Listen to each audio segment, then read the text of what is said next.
Okay, so um, Act 2 of She Stoops to Conquer. Uh, Scene an old fashioned house, actually, Mr. Hardcastle's mansion, Rumbling Mansion, which we have already encountered in the first act.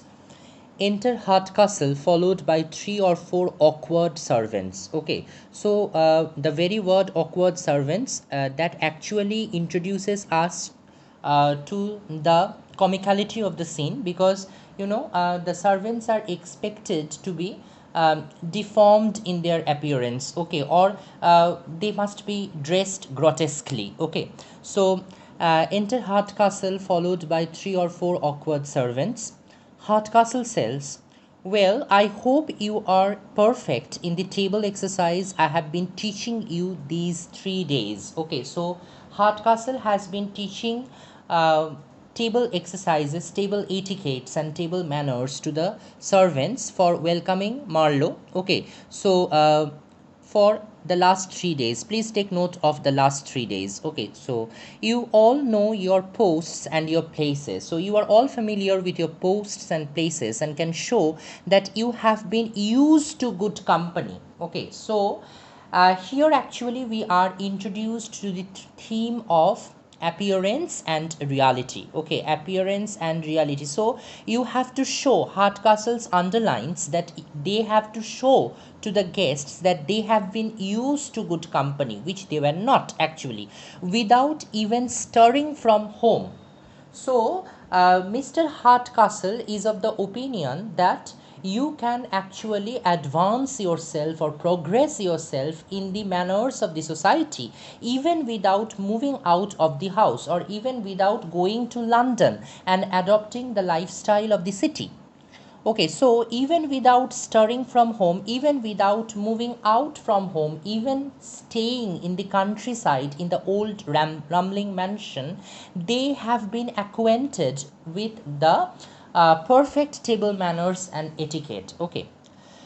Omnes, I. Then all of the servants present there, they actually say in unison that yes, yes. Hardcastle, when company comes, you are not to pop out and stare and then run in again like frightened rabbits in a warren. Okay, so the Hardcastle here gives certain piece of advices to the servants about how to behave when the guests will be arriving. Okay, so you are not to pop out, so you are not to actually show your face now and then or appear suddenly and stare, so you must not ogle, you must not gaze at the guests. Okay, so and then run in again, then run inside again like frightened rabbits in a warren. So don't behave like frightened rabbits, they are moving out of the rabbit hole, coming out and getting frightened and going back. Okay, omnes again, no, no. Hardcastle says, "You Diggory." Okay, so Diggory is one servant. Please take the note of the name. Please take the note of the name. "You Diggory, whom I have taken from the barn." So these are important lines, okay, which are actually very important from the exam point of view. Okay, so "whom I have taken from the barn." So Mr. Hardcastle has brought the servant Diggory from the barn or from the farmhouse. Okay, are to make a show at the side table. So he will be the attendant or the person or the servant in waiting, okay, at the side of the table. So please take note what actually task is allotted to the particular servant. Okay, so make a show at the side table, and "you Roger, whom I have advanced from the plough." So Roger had to be Roger was used to be a farmer before he came over to the Hardcastle mansion. Okay, so "whom I have advanced." So Mr. Hardcastle says that this is some kind of an advancement or a promotion. Okay, are to place yourself behind my chair. So you are to stand behind my chair. So Diggory at the side table, standing at the side of the table, and Roger to be standing behind Hardcastle's chair. These little informations are very important from the exam point of view. Please take note. "But you are not to stand so with your hands in your pocket." So this Roger is of the habit of standing with his hands inside his pocket. Okay, so that is not a good table manner. Okay, Mr. Hardcastle points out that that is not a good table manner and you should not stand like that. Take your hands from your pockets, Roger, and from your head, you blockhead. So again, Mr. Hardcastle says, you blockhead, you stupid, you take this in your head, you inject this into your head. See how Diggory carries his hand. So Diggory is in a way better than Roger. Okay, so Diggory in a way is better than Roger. So Diggory knows how to carry his hands. They are a little too stiff. So he is a bit stiff. Okay, not very not very used to, because they are not at all used to in receiving guests of honor. Okay, so they are a little bit stiff. Okay, so Hardcastle points out that Diggory is stiff indeed, truly, but that's not a great matter. Okay, Diggory says, I mind how I hold them. So he is taking the upper hand and trying to show Roger that he is very adept in carrying his hand. Okay, I learned to hold my hands this way when I was upon drill for the militia. So when I was upon the drill for the militia, for the military, okay, when I was actually practicing drill, okay, so I actually learned to carry my hands properly in this manner. Okay, now this drill for the militia, you know, at that time, it was a mandate in the then society that if the country was at war, then people were dragged into the war front without even caring for their permission, or without even taking care of their permission. Okay, so the nation actually forced, or rather instructed them to go to the war front whenever necessary. So they were used to practicing drill, but they were not taken to the war front unless an emergency situation arose. Okay,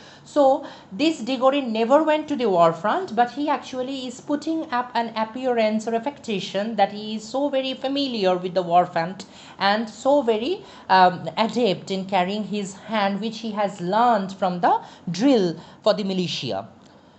Now Hardcastle points out, you must not be so talkative. So don't be so loquacious, don't be so garrulous, Diggory. You must be all attention to the guests. So your all focus or your all attention must be the guests. You must hear us talk and not think of talking. So here Hardcastle points out three things. Okay, please take note. You must hear us talk and not think of talking. You must see us drink and not think of drinking. And you must see us eat and not think of eating. Okay, so eating, drinking, talking, these are the three table manners. Okay, specific table manners. Okay, you may expect questions, okay, from here, because you know, if the questions are a bit too difficult, then these things may be lifted for the questions. Okay, so Diggory, by the laws you worship, that is perfectly impossible. Now Goldsmith actually places words which are inappropriate in the mouth of the servants to prove that they are base and vile and they are without any proper formal education. Okay, and by the laws. Okay, so he takes an oath. He takes an oath and says, by God, your worship. That's perfectly impossible. Okay, that's perfectly impossible. Whenever, take note of impossible instead of impossible, impossible. When Diggory sees eating going forward, ecod, he is always wishing for a mouthful himself. When Diggory sees that people are eating in front of him, then he is always wishing for having a mouthful. Okay, that is actually Diggory. Diggory is very greedy. Okay, greedy to eat.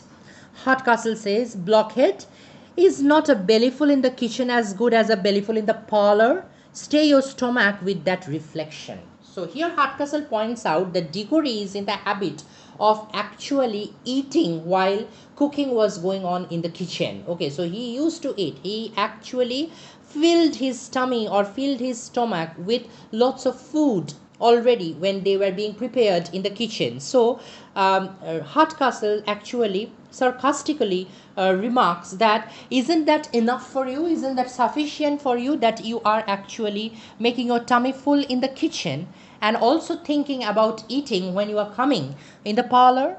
Stay your stomach with that reflection. So you must actually restrain your appetite. Restrain your appetite with that thought, with that reflection. Diggory says, God, I thank your worship. I'll make a shift to stay my stomach with a slice of cold beef in the pantry. So I will actually keep myself satisfied with a piece of cold beef which is there in the pantry.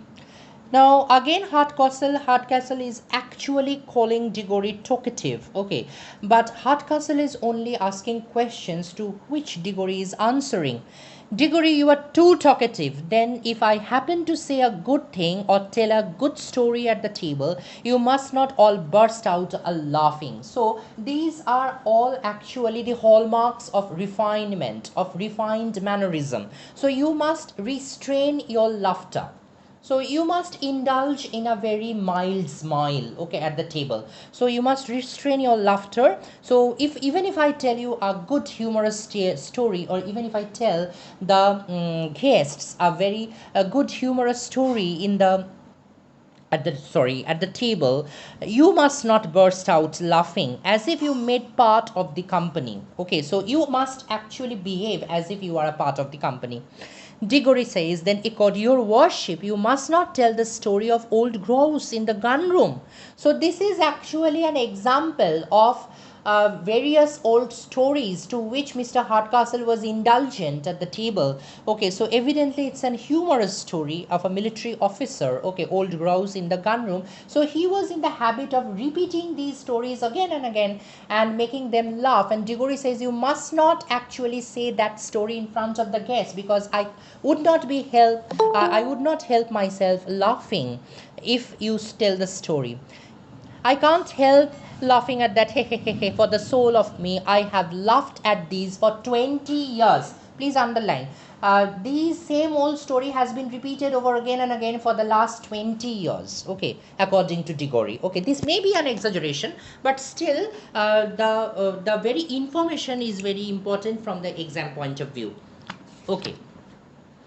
Ha ha ha, the story is a good one. Well, honest Diggory, you may laugh at that. Yes, the story may be a good one. You must laugh at that, but still remember to be attentive. Okay, you may laugh at that old story, but you still remember to be attentive. Suppose one of the company should call for a glass of wine. If a company needs a glass of wine, how will you behave? How you are going to behave? Please show me. Please show me the demonstration. A glass of wine, sir, if you please. Okay, now Mr. Hardcastle actually feigns as a guest, okay, and asks Diggory for a glass of wine. And then Diggory doesn't move, okay, so and says, hey, why don't you move? So why are you not moving? Why are you not going to bring the glass of wine? Diggory says, accord your worship, I never have courage till I see the eatables and drinkables brought up the table, and then I am as bold as a lion. Okay, so bold, it's bold, not bald. Okay, so it's bold as a lion. So Diggory says that I will not be able to act as a servant, as a proper servant, unless I see the eatables and drinkables on the stage. Okay, then I'll be bold as a lion. So, as a servant, you are expected to be meek and timid as a deer. Okay, and Diggory says, on the other hand, that Diggory wants to be as bold as a lion. Okay, Hardcastle says, what? No, will nobody move? Okay, so Roger is also not moving. Others are present, okay, not only Diggory and Roger, but their names are not mentioned. So first servant, I am not to leave this place. So I am not to leave my place, I will not go. Second servants, I am sure it's no place of mine, so I am sure that it is not my duty, it is not my work. Third servant says, nor mine for certain. So there are 5 servants. Diggory, Roger, and then the first servant, the second servant, and the third servant. Okay. Diggory says, oh, and I am sure it cannot be mine. So by God, Diggory says at the end that it is not my duty either. Hardcastle now gets very annoyed, gets very vexed, okay, and says, you numbskulls, that means you stupid people, you foolish people, and so while like your betters, you are quarreling for places. Now you are actually quarreling for your places and for your duties. And the guests must be starved, and the guests must be starving, waiting. Oh, you dances again, blockheads. Okay, I find I must begin all over again. So I think that I should be teaching you all over Again, this 3 days tutelage is not enough, okay, but I hear a coach drive into the yard. So he hears a stagecoach being drive into the yard of the Hardcastle mansion. To your posts, just go to your post, to your positions, okay, you blockheads. I'll go in the meantime and give my old friends a son a hearty reception at the guest. Meanwhile, I'll go to the gate of the house and give my old friend's son a hearty reception. Okay, exit Hardcastle. Hardcastle exists, and Diggory and the other servants remain. Okay, so Diggory says, by the 11s, that means by heavens. Okay, my place is gone quite out of my head. So that has quite gone out of my head. Where should I be standing? Okay, so where Diggory was expected to stand? Diggory was expected to stand at the side table. Okay, so he doesn't remember that. So if a question comes like this, my place is gone quite out of my head. Okay, so which place is referred to here? So there may be four options, like at the side of the table, behind the chair, at the gate, okay, at the kitchen. So you may expect questions like this. Okay, so please take note. Roger, I know that my place is to be everywhere. Now Roger is also equally confounded, if equally perplexed about his place, and says, my place is meant to be everywhere. First servant, where the devil is mine? Second servant, my place is nowhere at all. The second servant is the most comical here and says at last that my place is nowhere at all, and I'm not assigned any kind of duty to receive the guest, and so I go about my business. So I will see, I will go about my own work, my own business, okay, and not stay here receiving the guests. Okay, just wait for a couple of minutes.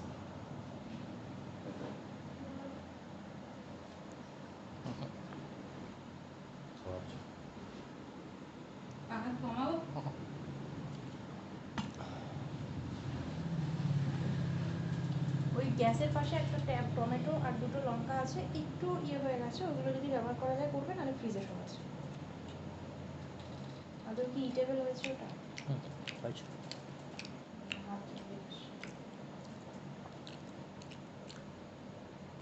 ভালো কাজ হয়েছে, খা।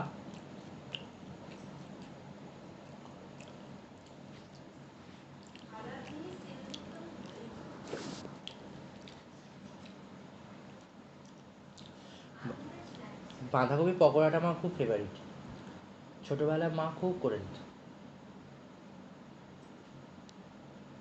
শীতকাল পড়লে বাবা বাঁধাকপি নিয়ে এলে, মা একদিন পকোড়া করো, মা একদিন পকোড়া করো, মা একদিন পকোড়া করো। একটু বেসনটা একটু ইয়ে করলে, তুই কি একটু তেলটা কম দিয়েছিস ভাজবার সময়? প্রচুর তেল খেলো। কি হতো বলো? না, টাইট হতো। হ্যাঁ, টাইট হতো এবং এত ছেড়ে ছেড়ে যেত না। আসলে পরিমাণটা তো একদম অল্প, আর না আরেকটু হয়তো জলটা কম হতো। হ্যাঁ, জলটা কম হলে ওটা ঠিক হতো। হ্যাঁ, এবার ওইটুকু জিনিসে তো আমি আর তাল করতে পারছি না। এনে খা, এটাকে লিখে দিয়ে এটা হয়ে গেছে, শেষ। অল্প হয়েছে, ঠিক আছে, দে দে দে, খেয়ে নিচ্ছি।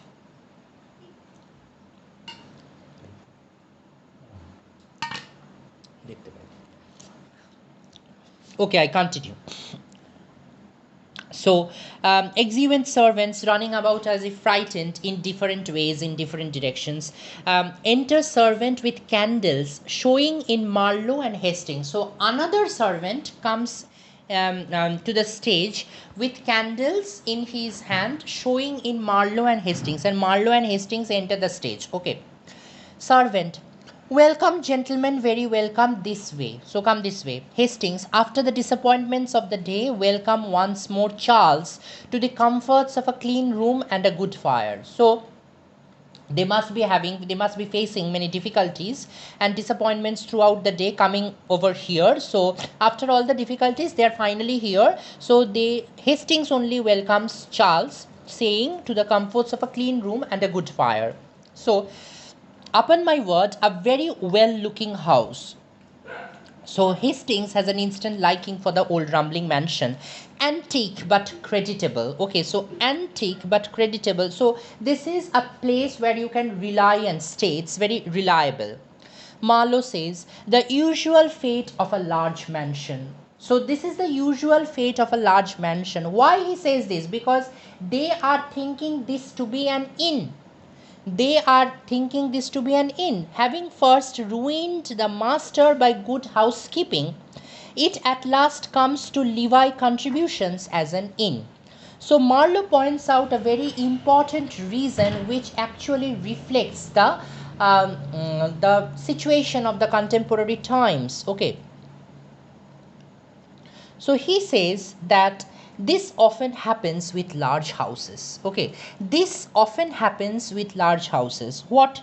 Having first ruined the master by good housekeeping, the master of a large house, the owner of a large mansion, is first ruined by housekeeping. Okay, by housekeeping, because the expenditure is very heavy. The expenditure incurred in maintaining the household is very heavy, so the master is often bankrupted and ruined, okay, in maintaining the household. And then at last comes to levy contributions as an inn. So finally the owner of the mansion decides to convert it to an inn and extort contributions, okay, extort money from that, okay, to maintain the household. Hastings says, as you say, we passengers are to be taxed to pay for all these fineries. So all the fineries that are there, we are often taxed, okay, to pay for all these fineries. And I have often seen a good sideboard or a marble chimney piece do not actually put in the bill, inflame our reckoning confoundedly. So they are not put into the bill, okay, but they actually raise the bill or raise the expenditure cost confoundedly, exceedingly, okay, heavily.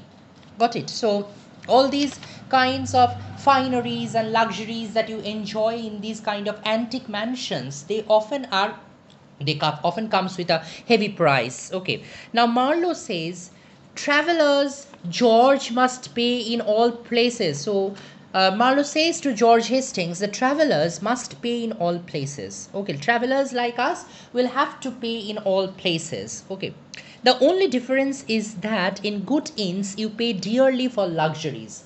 So when the inn is a good one, then you get things properly for the after payment. Okay, you are not cheated, you are not deceived. In bad inns you are fleeced, that means you are robbed and you are starved. Okay, so they take the money, they extort the money from you, and they never give anything proper in return. Hastings, you have lived pretty much among them. So Hastings says, yes, you must be familiar with the various um, with various inns. Okay, so you have lived pretty much among them. Okay, so you have lived pretty much among those inns. In truth, I have often been surprised that you have seen so much of the world with your natural good sense and your many opportunities could never yet acquire a requisite share of assurance. Okay, this speech of Hastings actually gives us a peek into a very important character trait of Marlowe. Okay, Marlowe is not at all a self confident person. Marlowe is not at all a person who is bold enough, who is gallant enough. Okay, so you have lived pretty much among them. So you have frequented inns, so many inns. In truth, I have often been surprised. He says that this is actually a matter of wonder or a surprise to me that you have seen so much of the world, you have seen so much of the world, you have gained so much of experience, okay, with your natural good sense, okay, with your natural good sense and the many opportunities. So you have also got many opportunities to experience many things of the world, but they could never give you the requisite share of assurance, but they have failed to give you that self confidence, that self assurance. That means you still lack self confidence, you still lack self assurance. Okay, Marlowe says the Englishman's malady. So that is the disease, that is the problem with all the Englishmen. Okay, Englishmen, according to Marlowe, he says that they are reserved, they are coy, they are shy, and so that is actually the reserve is actually mistaken for a lack of self confidence. That is not so. But tell me, George, where could I have learned the assurance you talk of? So you are speaking of that assurance or the self-confidence. From where I could learn that? Would you please tell me? My life has been chiefly spent in a college or an inn. So I had been to colleges and to inns, so I have never ventured out of that. Okay, in seclusion from that lovely part of creation that chiefly teach men confidence. Okay, so I have always been isolated. I have always been isolated or secluded from the lovely part of creation. Which is the lovely part of creation referred to here? The formation of the society. Okay, the society. So I have never been a very social person. I have never been a very social person all throughout my life. So I have always remained in seclusion. Okay, I have gone to my colleges, I have had formal education, and I frequented inns. That was my only entertainment. I don't know that I was ever familiarly acquainted with a single modest woman. Underline. Okay, Marlowe here actually says or confesses that he has never been familiarly acquainted with a single modest woman. A modest woman, a woman of good virtue, a woman who belongs to the high society, a proper society. Okay, so that is not, that Marlowe has never got the opportunity of that. Okay, except my mother. So the only modest woman I have been familiar with was my mother. But among females of another class, and then there is a pause. Okay, so among females of another class, here he actually refers to the females belonging to low vile rank in the society. Okay, mainly females of immodest character, immodest behavior, and he says that that I'm quite familiar, I'm quite comfortable, quite at ease with those women. So from here we can understand that Marlowe is a reserved and a shy character in presence of modest ladies. Okay, modest ladies or society ladies. So he never knows how to behave with them. We will come to know about that. Marlowe will elaborate. Okay, his problem. But he used to frequent brothels. Okay, that is very clear from his speech. Hastings says, among them you are impudent enough. So among these women you are bold enough. Okay, you are impudent enough of all conscience. So you actually go to a brothel without having any pang of conscience, without having any prick of conscience. Okay. Marlowe, they are of us, as you know. So they are one of us, Hastings, but in the company of women of reputation, I never saw such an idiot, such a trembler. So, in the company of women of good repute, I have always seen that you end up being an idiot, being a silly person, and you are so very shaky and you tremble so much, you are so very frightened, you look for all the world as if you wanted an opportunity of stealing out of the room. So whenever I have seen you in the company of good ladies, I always witness that you were looking for an opportunity to sneak out of the company. Okay, so you never wanted to be a part of that. Marlowe says, why, man? That's because I do want to steal out of the room. So I always wanted to sneak out of the room. Always wanted to get out of that company. Faith, I have often formed a resolution to break the ice. So I often formed a resolution to break the ice. Okay, and rattle away at any rate. Okay, so and rattle away, go about speaking or talking with the modest ladies at any rate. I actually wanted to do this. I actually formed a resolution of doing this. But I don't know how a single glance from a pair of fine eyes has totally overset my resolution. But whenever I look into the eyes of the ladies of repute, that fine glance, okay, that actually sets me shaking and trembling. Okay, and I actually feel very uncomfortable. An impudent fellow may counterfeit modesty. So, a person who is impudent or bold enough may counterfeit modesty, may actually pretend modesty. But I'll be hanged if a modest man can ever counterfeit impudence. Very important line, which actually sets the theme of the play. An impudent fellow may counterfeit modesty, but I'll be hanged if a modest man can ever counterfeit impudence. So, a modest man can never pretend to be impudent or bold enough. Okay, so, but an impudent man can actually pretend in the society to be modest, to be very well behaved. Hastings says, if you could but say half the fine things to them that I have heard you lavish upon the barmaid of an inn or even a college bedmaker. So these are actually the women to whom Marlowe went. Okay, so Marlowe had these promiscuous relationship or promiscuous liaisons. Okay, so I, if you could have said these fine things that I have heard you lavish upon the barmaid. So actually Marlowe was in the habit of lavishing praises, okay, appreciation upon the barmaid of an inn whenever he actually frequented the inn, to the barmaid, or even to the college bedmaker. So whenever he was in the college, he actually lavished appreciation and praises over the college bedmaker, the person who actually cleaned the college hostel, okay, or the college building. Marlowe, why, George, I can't say fine things to them. They freeze, they petrify me. So, whenever I am actually in the company of ladies of good repute, I cannot say a single fine thing to them. They actually freeze me. So, whenever I see them, I actually turn into a cold stone. So, I actually get freezed and they petrify me and they make me paralyzed. Okay. They may talk of a comet or a burning mountain or some such bagatelle. But to me, a modest woman dressed out in all her finery is the most tremendous object of the whole creation. Okay, so Marlowe is actually idealizing the beauty and virtue of modest woman here.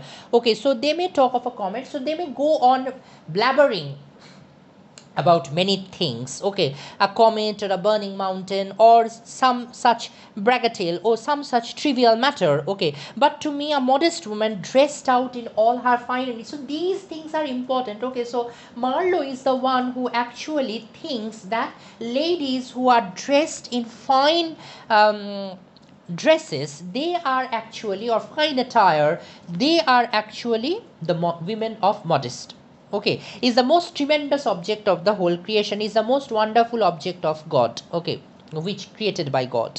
Hastings says, ha ha ha, at this rate, man, how can you ever expect to marry? So with this thing or with this idea in your mind, how can you expect to marry? You cannot expect to marry now. Marlowe says, never unless, as among kings and princes, my bride were to be courted by a proxy. So I cannot afford to marry unless, like kings and princes of the bygone era, my bride were to be courted by proxy. Someone actually courted my bride on my behalf, if indeed like an eastern bridegroom. So this actually introduces to again a dichotomy of the east and the west, okay, where a particular ritual of the eastern countries is pointed out, okay, a particular ritual of the eastern countries. So in eastern countries we have arranged marriages, so these sort of arranged marriages are never held in the western countries, so they were not at all popular even at that time, okay. So in eastern countries, one were to be introduced to a wife never saw before. So this actually was the very familiar ritual of the bygone times here in the east, that a bridegroom actually meets or sees his bride for the first time at the place of the marriage, okay, at the time of the marriage, and on the day of the marriage, it might be endured. So if this had been with me, Marlowe says that if this had been with me, if I belong to an eastern country, or this ritual was had been applicable to my case, then it would have been tolerable enough, so I would have endured it. But to go through all the terrors of a formal courtship, okay, so the terrors of a formal courtship are here underlined by Marlowe, together with all the episodes of aunts, grandmothers, and cousins, and at last to blurt out the broad, staring question of, Madam, will you marry me? No, no, that's a strain much above me, I assure you. So this was actually the practice of the west, okay. So you must undergo a formal courtship for some years or so, and then you will be meeting with the aunts and the grandmothers and the cousins of the bride, okay, the relatives of the bride, who will give you a green signal of the marriage. And then at last you must make a formal proposal before everyone, bowing down in front of your lady love and saying that, madam, will you marry me? So that's actually a strain, that is actually a strain which is beyond me, Marlowe says. So I will not be able to take this strain, I will not be able to take this stress, I assure you. So I must tell you this. Hastings says, I pity you. So you are now an object of sympathy to me. I pity you. But how do you intend behaving to the lady you are come down to visit at the request of your father? But now you have come. Now you have come to actually meet the lady at the request of your father for your marriage. So how you are intending, how you are proposing to behave with her? Marlowe says, as I behave to all other ladies. Bow very low. First, I will bow very low, answer yes or no to all her demands. So, whatever she says, I will either answer yes or answer no, not beyond that. But for the rest, I don't think I shall venture to look in her face. But for the rest of the time, I will never dare to look into her face till I see my father's again. So I will be looking at my father, and I will be actually seeking his approval for my behavior with the woman before I take a glance, or before I steal a glance at the lady. Okay. Hastings says, I am surprised that one who is so warm a friend can be so cool a lover. So you are so warm as a friend, but you are so very frigid, so very cold as a lover. Marlowe, to be explicit, my dear Hastings, my chief inducement in coming down was to be instrumental in forwarding your happiness. So now here Marlowe is very clear about his intention. Marlowe says that my chief inducement, my chief purpose in coming down over here is actually to be proving myself instrumental in forwarding your happiness, okay, in promoting your happiness, not my own. So I am not at all bothered about my happiness. I have come here only for you, Hastings and Constance Neville, okay. Miss Neville loves you.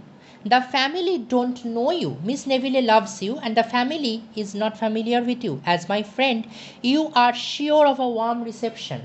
So, just because you are my friend, now here you will be getting a same warm reception as myself.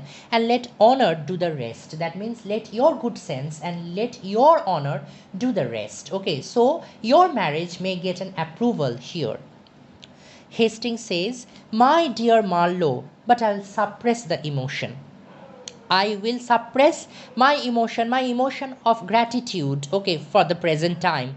Okay, were I a wretch meanly seeking to carry off a fortune, you should be the last man in the world I would apply for assistance. If I had been a wretch, okay, if I was such a vile person, such a base, lowly person who actually intended to carry off a large fortune through marriage, okay, a large dowry in marriage, you should be the last man in the world I would apply for assistance. So you would be the last person in the world whom I would request for help. But Miss Neville's person is all I ask. So my feelings for Miss Neville is genuine enough. My feelings for Miss Neville is very true. So Miss Neville is the person whom I ask, and that is mine. Okay. So she is mine, both from her deceased father's consent and her own inclination. Okay, so both by the choice and the consent or the permission of her deceased father, the father of Constance Neville, and her own inclination and her own choice. Okay. Marlowe says, happy man, you have talents and art to captivate any woman. So you have that talent, you have that quality, you have that skill to captivate or to catch the heart of any woman. I am doomed to adore the sex. Okay, so I am doomed to adore the sex. I adore the fair sex, and yet to converse with the only part of it I despise. But I despise conversing with them. Okay, I hate conversing or talking to them. This stammer in my address, whenever I address a lady of repute, then I go on stammering, okay. And this awkward, unprepossessing visage of mine can never permit me to soar above the reach of a milliner's apprentice or one of the duchesses of Drury Lane. This fellow here to interrupt us. Okay, so he says that I am very hesitating, I stammer, and this unprepossessing visage of mine, visage is the face, okay, so this unprepossessing visage of mine, this repulsive face of mine can never permit me to soar above, can never actually make me soar above my position, okay, soar above the reach of a milliner's apprentice, okay, milliner's apprentice, okay, the apprentice to a person, a shopkeeper who deals in women's dresses, okay, or one of the Duchess of Drury Lane, or the Duchess of Drury Lane. Drury Lane was actually a place of ill repute at that time of England, and she actually says that Duchesses of Drury Lane actually refers to the immodest women of the Drury Lane, the prostitutes of the Drury Lane. So I have never been able to surpass them, okay, and go beyond them. This fellow here to interrupt us. So someone comes here, this man has come here again to interrupt our conversation. So now enters Mr. Hardcastle. I will not continue with She Stoops to Conquer anymore in this class. I will just give you a few minutes to ask if you have any doubt regarding the portions which I have discussed or read today.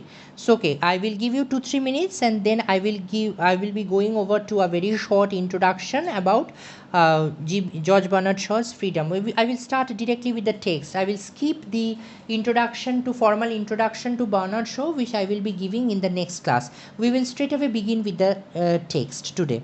I'll give you 2-3 minutes just. If you have any question regarding the portions which I have read today, please ask, and then we move over to Shaw, okay, because it's already 11.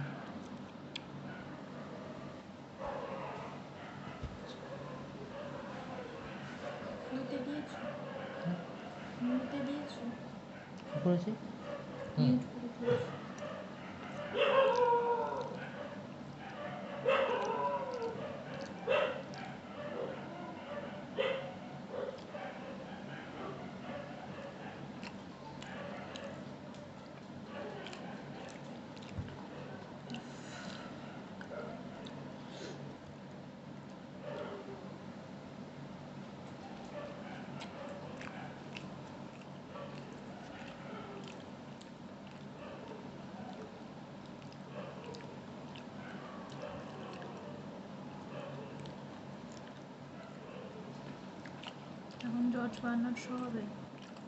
বেশিক্ষণ বলবো না, একটুখানি বড়াবো। শরীর কেমন লাগছে? তখনকার থেকে ভালো লাগছে। প্যারাসিটামল এখন না, খাবো না। খেতে হবে? খাবো। এখন জ্বর নেই তো। খেতে হবে? আবার কটা খেতে হবে ভাই? এই তো খেলাম। আরেকটা খেতে হবে?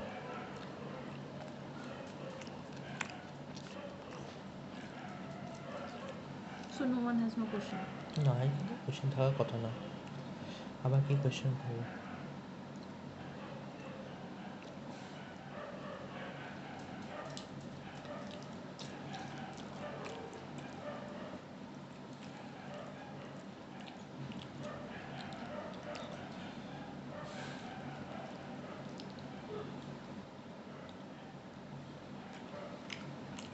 একটা নাটক কমপ্লিট করতে 5-6টা কাজ তো লাগবে। 5 acted play, not 2 acted. Riders to the Sea নয়, 1 acted। 5টা ক্লাস তো মিনিমাম লাগবে, তাই না? 5টা কি 6টা? লোকাল এই নাটকটা পড়ে না, পড়ানো হয় না সিলেবাসে। আর পড়ানো হলেও তো বাকি নাটক অপশানে থাকে, এটাকে বাদ দিয়ে দেয়। বইটা দেখালাম তো আছে। লোকজন তো ম্যাকবেথ পড়ে, ঠিক আছে, 12th নাইট পড়ে, এইসব পড়ে। আর লোকজন পড়ায়ও তাই, এগুলো পড়ায় না। দেখ এখন লোকজন জয়েন করছে। খেলে এসে 11টা 3 বাজে 10টা থেকে ক্লাস 10টা 13তে লিঙ্ক দিয়েছি, অ্যাডমিট করছো অ্যাডমিট করে দিচ্ছি দেখবো ঠিক আছে, মিস করছিস কর। এয়ার অফ লিবারালিটি, বুঝলে? আচ্ছা তোমার স্ক্রিন রেকর্ডিংটা হচ্ছে তো? হ্যাঁ হচ্ছে। তাহলে শুধু শুধু তোমার বেকারে পজ করে লাভ নেই, আমি এবার একটু মুখটা ধুয়ে স্টার্ট করতে পারি, কারণ এটা তো পুরোটাই তোমার তাহলে রেকর্ডিংটা পজ করে দেওয়া তো। ঠিক আছে। ইউটিউবে শুধু শুধু জিনিসটা মাঝে ইয়ে হবে না, লোকে তো বুঝতে পারবে না যে ওখানেই শেষ নাকি আরও আছে।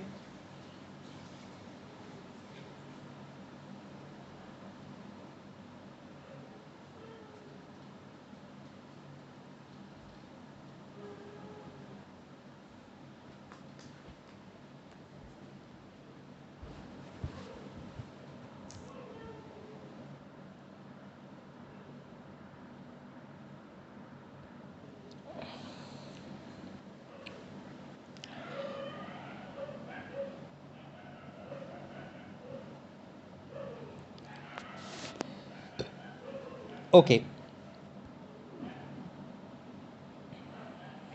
ওকে, তোমরা টেক্সটটা রেডি করে নিয়েছো তো? আমি একদম টেক্সটটা স্টার্ট করছি আজকে, বিকজ আমি ইন্ট্রোডাকশানটা বা ফ্রিডমের ব্যাপারে একটু বলবো, আমি সেটা আমি নেক্সট ক্লাসে বলবো। আর বার্নার্ড শর ব্যাপারে একটু কিছু কারসারি ডিটেলস তোমাদের একটু মনে রাখতে হবে, অল্প স্বল্প, সেইগুলো জাস্ট একটু পরের ক্লাসে আমি বলবো, আজকে বলছি না। আজকে একদম আমি টেক্সটে ঢুকছি, একটু টেক্সট অ্যানালিসিস করব, বেশি করব না আজকে।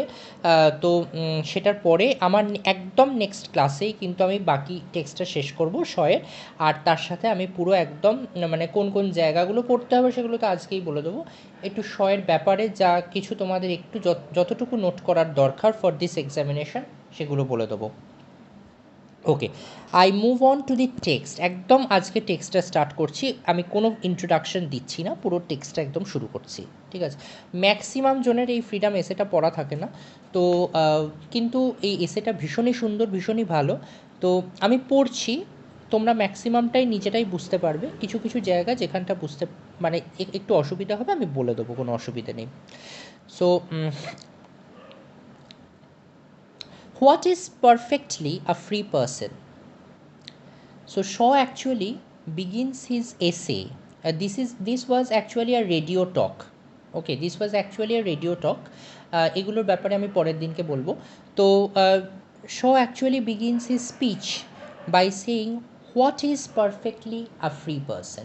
Who is perfectly a free person?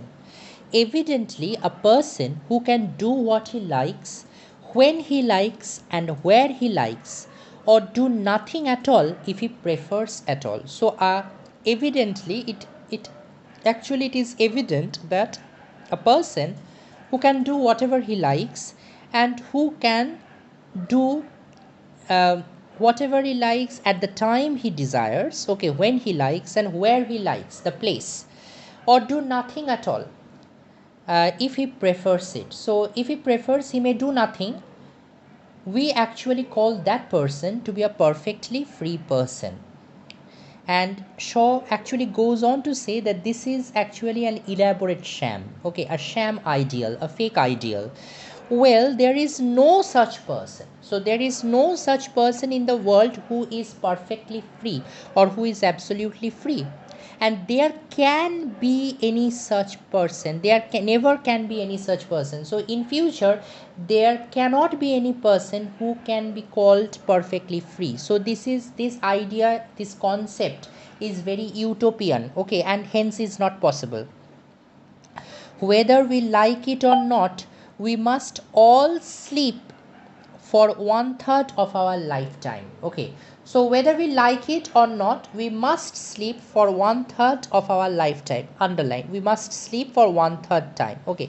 Wash and dress and undress, we must spend a couple of hours eating and drinking. So these are the very basic things which we all practice, or which we must practice for our day-to-day existence. We must wash ourselves, we must dress ourselves, We must undress ourselves again and put on another set of dress. We must spend a couple of hours eating and drinking. We must spend nearly as much in getting about from place to place. Okay, and we must actually spend time in going about from one place to the other. So these are the things which we all do in our lifetime. For half the day, we are slaves to necessities. 24 hours, 12 hours are actually spent in uh, indulging in the necessities. So that is actually the necessary things that the essentials of our life, the essentials of our day. We are slaves to that. Shaw perfectly calls that we are slaves to necessities which we cannot shirk, whether we are monarchs with 1,000 slaves or humble laborers with no servants but their wives. Okay, so very important line. So whether we are monarchs with 1,000 slaves, we are all slaves to necessities, okay, in our lifetime. Or you are just a very humble laborer, okay, a very low and a base laborer with no servants except his wife. And the wives must undertake the additional heavy slavery of childbearing. So men are actually slaves, okay, to man, to nature. Shaw will underline later in the essay that there are two types of slavery, okay, slavery to nature and slavery to man. Okay, so men, they are slaves to nature and slaves to other men in the society, but women, they have the additional heavy slavery of childbearing. So women are actually in a position which is still inferior to men, and women, they actually should undergo the heavy pain or the heavy pangs or of childbearing, of giving birth to child, if the world is still to be peopled. So this is the characteristic humor of Shaw. If the world is still to be peopled, so if we want to increase the population of the world, then women must bear child. That is additional slavery of the women. These natural jobs cannot be shirked. So these are natural jobs from which we cannot withdraw ourselves, we cannot shirk, we cannot actually take ourselves away from these things, but they involve other jobs which can. As we must eat, we must provide food. So they actually will involve other jobs as well from which we also cannot shirk.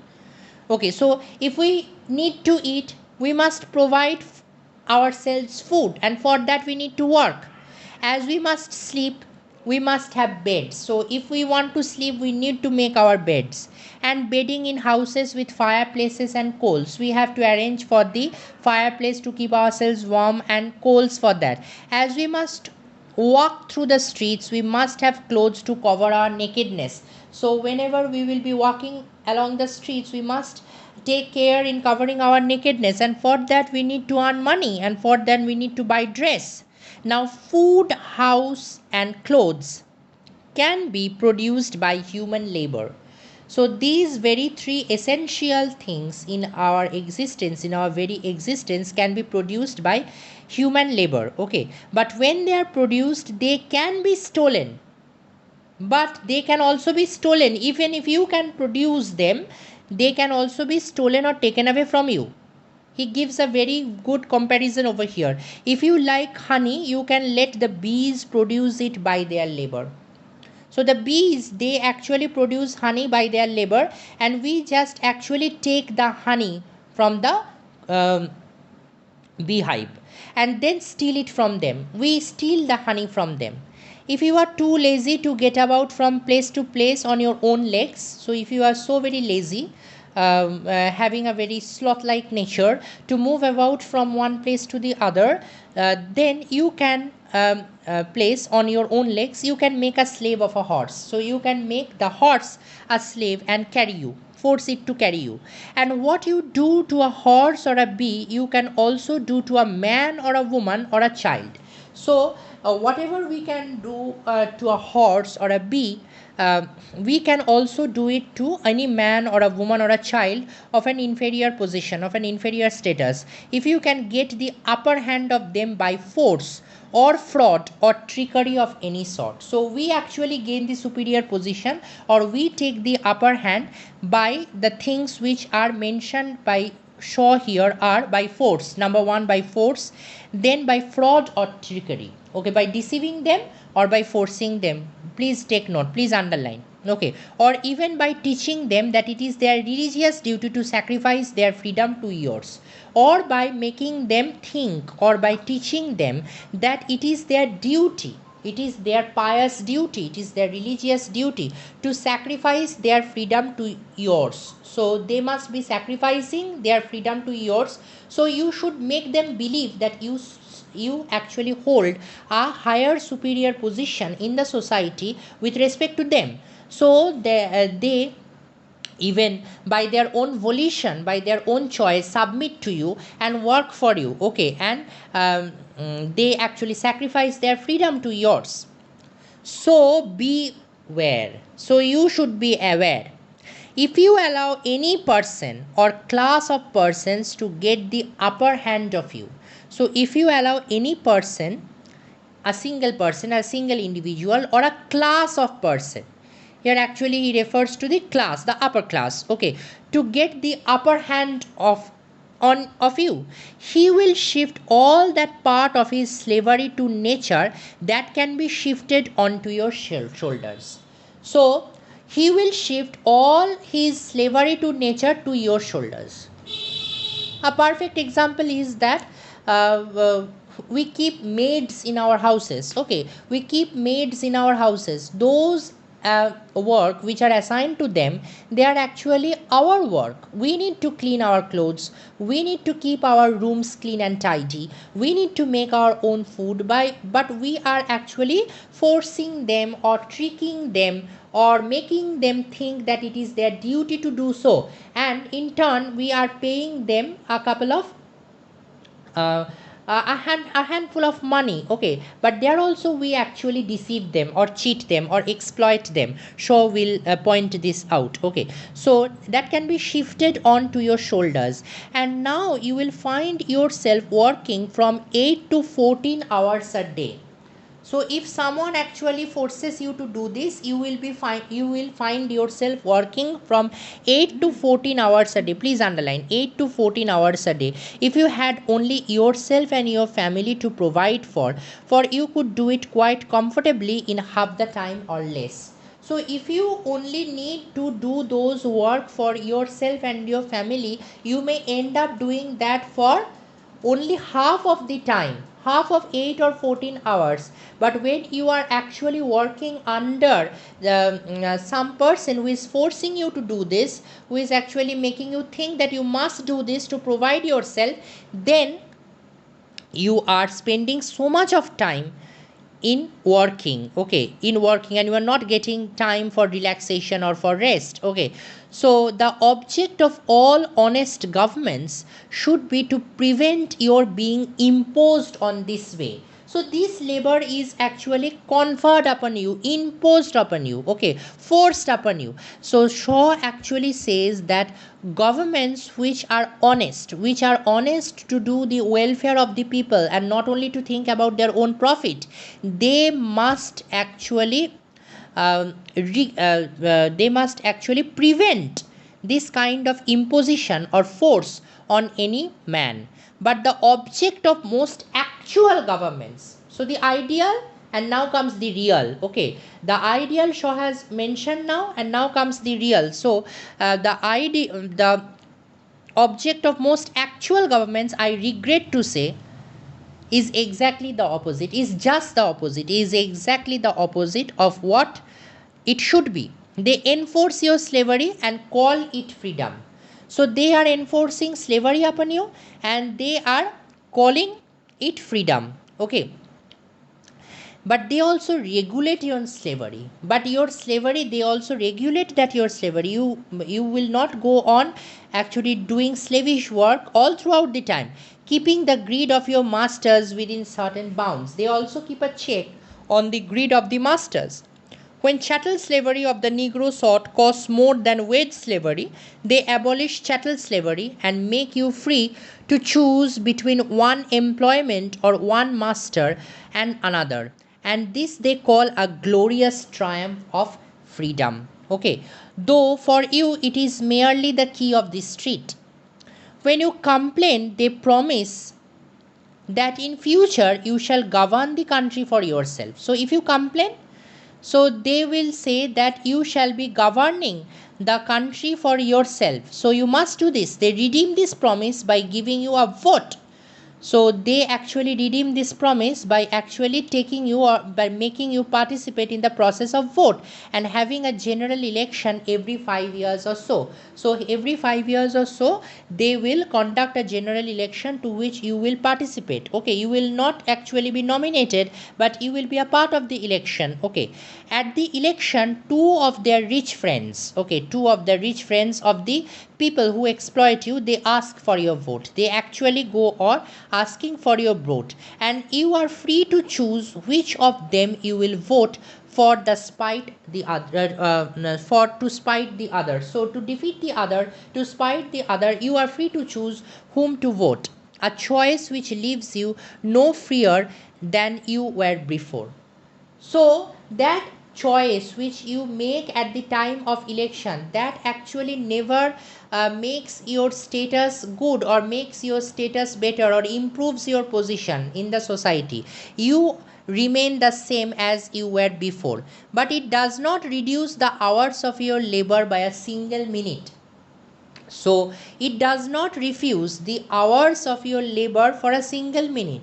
The government changes, but we are destined to do our work. Okay, nothing changes in our life. Shaw actually has underlined this so many years back. Okay, so this actually goes on still today, and it is still relevant. These words of Shaw are still relevant even today, that we are not at all affected by the elections that are going on. Okay, we are hardly affected, and unless we are vehemently affected by any sort of corruption. Okay, but still that actually never improves our situation. So whenever we change governments or whenever we vote, we are actually given the illusory concept, or we are actually given the illusory concept that if you vote for the right person, your position is going to improve. Okay, so we are going to get this, we are going to get that,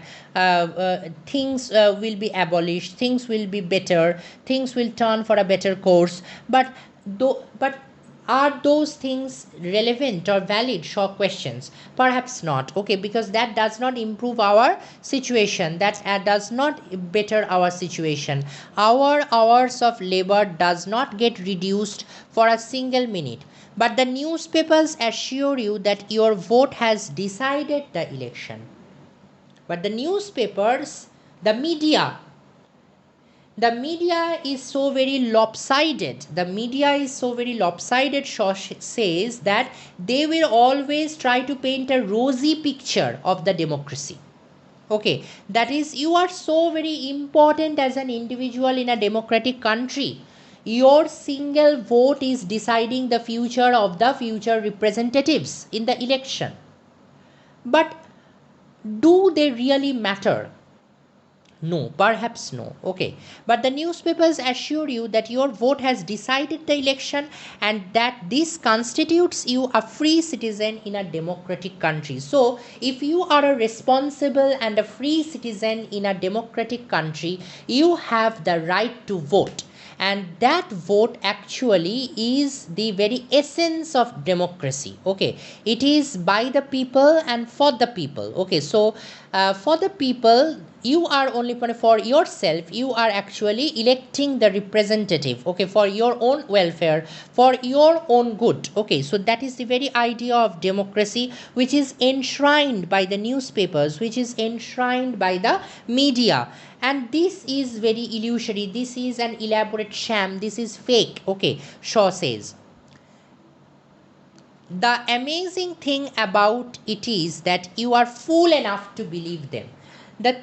the most amazing thing is that you are foolish enough to believe what the newspapers say. You are foolish enough to believe what the newspapers says. They always paint a rosy picture and you always believe their words. Now mark another big difference between the natural slavery of man to nature and the unnatural slavery of man to man. So here Shaw actually points out two kinds of slavery. Okay, two kinds of slavery, and makes a or distinguishes between the two. First one, he says that it is the natural slavery of man to nature. Okay, and the second one is that unnatural slavery of man to man. So he calls the slavery of man to man is to be unnatural, and the slavery of man to nature to be natural. If she forces you, that means if nature forces you to eat and drink, she makes eating and drinking so pleasant that when we can afford it, we eat and drink too much.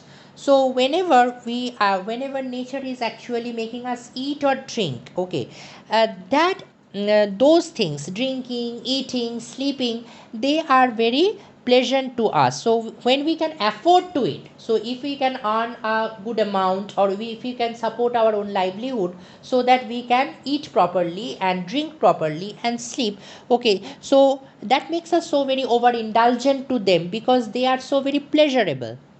We must sleep or go mad. We need to take relaxation, we need to take rest, otherwise we will go mad.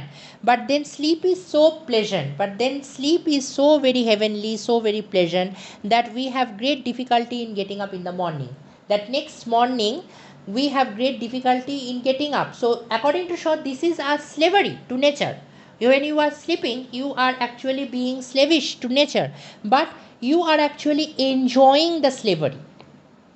You are actually enjoying the slavery. These are the very basic instincts of a living individual. So you need to sleep, you need to eat, you need to drink, but all these endeavors or all these tasks throughout the day, you enjoy them doing. Okay, you never resent them, which is very different from slavery to man.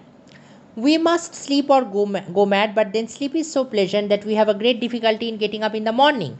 And firesides and families seem so pleasant to the young that they get married and join building societies to realize their dreams. So this very concept, or this very attraction of a pleasant fireside, a warm home, okay, and warmth of relationship, warmth of family, that actually is so pleasant to the young minds, okay, that they get married, they make their own family, they get married, they make their own family and join building societies, they go on making societies, okay, and the society is actually enforced to realize their dreams, and their dreams are realized, the dreams of a happy family, the dreams of a warm cozy corner of the room, the dreams of sitting together at the table and enjoying your supper. So all these come true,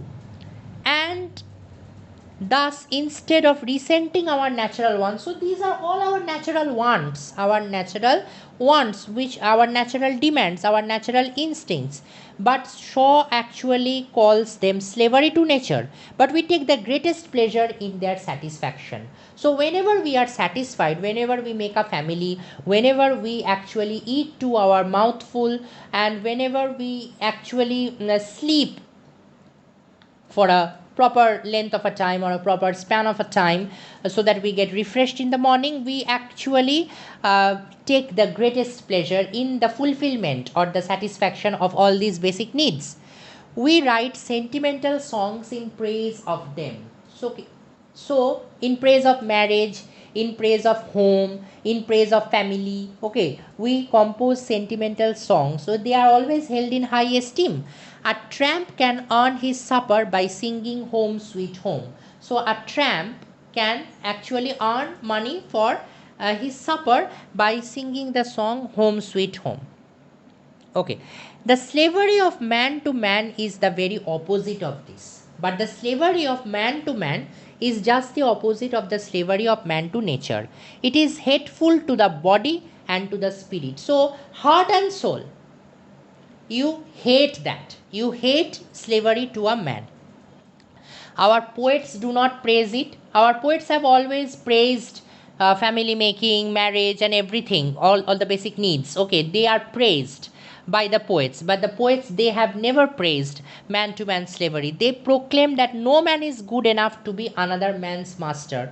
So they always say that no man can be superior and can actually enforce slavery on their inferiors. Okay, the latest of the great Jewish prophets, a gentleman named Karl Marx, spent his life in proving that there is no extremity of selfish cruelty at which the slavery of man to man will stop. So Marx underlines, okay, I will come to Marxism, the application of Marxism in Shaw's essay in my next class. একটু ডিটেলে বলবো about Marxist theory, একটুখানি বলে তারপর বলবো যে how it is applied here. Just you see here that Marx actually spent his life in proving that there is no extremity of selfish cruelty, there is no extreme position or a point or of selfish cruelty, there is no end to this selfish cruelty at which the slavery of man to man will stop. So this will never stop in the society if not be stopped by law, unless they are stopped by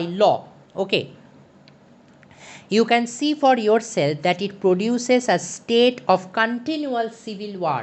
So the war between the classes in the society, that will actually constitute a continual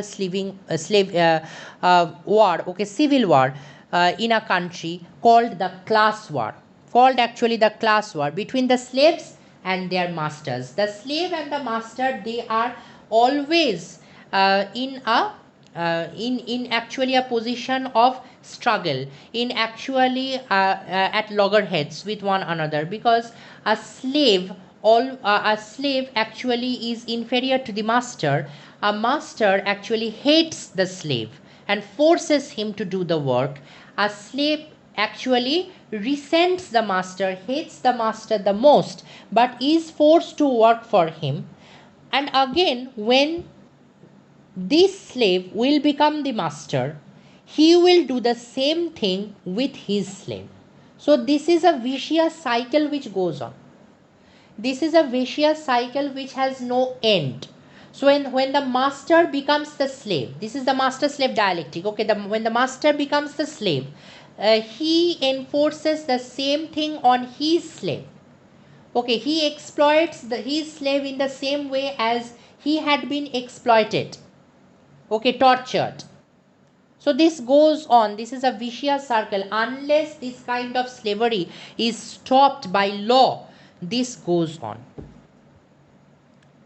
So organized as trade unions on one side and employers federation on the other. So Shaw here mentions that these are the two good names: trade unions, okay, for the slaves, and the employers federation for the masters. So they are always at loggerheads. St. Thomas More, who has just been canonized, held that we shall never have a peaceful and a stable society until this struggle is ended by the slavery, by the abolition of slavery altogether. Okay, now Shaw here introduces the idea of Thomas More. Okay, I will come to Thomas More again in my next class. আমি আর খুব বেশি আজকে এগোতে পারছি না for my weakness. তো ওটুকুই আমি পড়াবো আজকে. Who has just been canonized held that this struggle of the classes, of the two classes, the master and the slave, can never be ended unless we abolish slavery altogether, and the compulsion of everyone to do his share of the world's work with his own hands and brains, and not to attempt to put it on anyone else. So we must be compelled, there must be a mandate, there must be a compulsion that we need to do our share of the world's work by ourselves with our own hands. So we must do our work with our own hands and not actually attempt to put it on anyone else, and not actually force other people to do our work. Okay, so I stop here for today. আমি আজকে আর পারছি না খুব একটা ক্লাসটা নিতে, because শরীরটা আমার ভালো লাগছে না খুব একটা, তো আমি নেক্সট ক্লাস কবে নেব সেটা আমি বলে দেবো, কালকের মধ্যেই বলে দেবো। ইন আর ডে অর টুই আমি এই সপ্তাহতেই আর একটা ক্লাস নেব, যখন আমি এই বাকি ফ্রিডামের এটা কমপ্লিট করব। এবং আমি তোমাদের যে বললাম যে শয়ের ব্যাপারে যে ব্যাকগ্রাউন্ড এবং যা যা জিনিস আমাদের একটুখানি টেক নোট করতে হবে, সেটা আমি বলে দেবো in my next class. Okay, so thank you for today. আজকে তোমরা লিভ করতে পারো। আমরা সম্ভবত ক্লাসটা করব পরশুদিন, মানে হচ্ছে আজকে হচ্ছে তোমার বুধবার, তো শুক্রবার দিন রাত্রে নেক্সট ক্লাসটা আশা করছি হবে। আশা করছি মানে ওদিনই আমি নেব, আমি সেটা ঠিক করেছি। সেই দিনকে আমরা আবার শিস্টুক্স টু কঙ্কার করবো এবং এটা কমপ্লিট হয়ে যাবে সেদিনকে, মানে শয়ের এটা পুরোটা ডিসকাস হয়ে যাবে এবং কমপ্লিট হয়ে যাবে। Thank you so much. Thank you sir.